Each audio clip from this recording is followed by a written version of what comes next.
Do you know that in the days when Israel turned away from the Lord, God allowed the Philistines to rule over them for 40 years?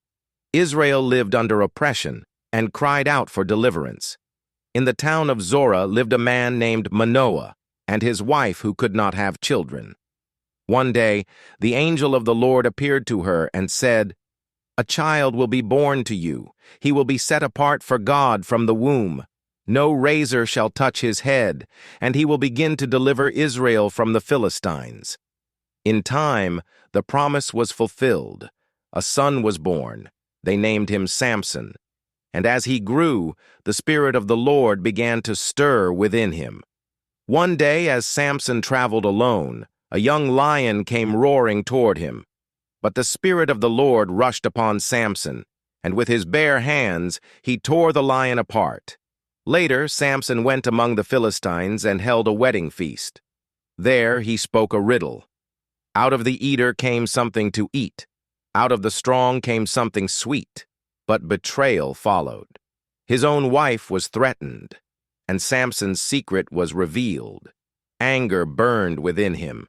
Samson struck down Philistines, burned their fields, and unleashed destruction upon their land.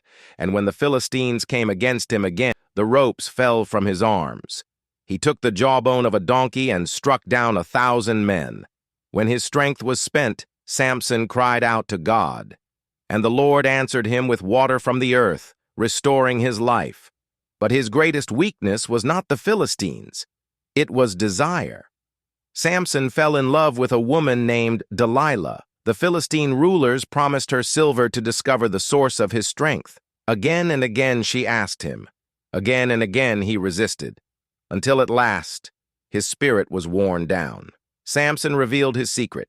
That night, as Samson slept, his hair was cut, and the Lord departed from him. The Philistines seized Samson. They gouged out his eyes, bound him in chains, and forced him to grind grain in prison. But his hair began to grow again. The Philistines gathered in the temple of their god Dagon, celebrating Samson's defeat.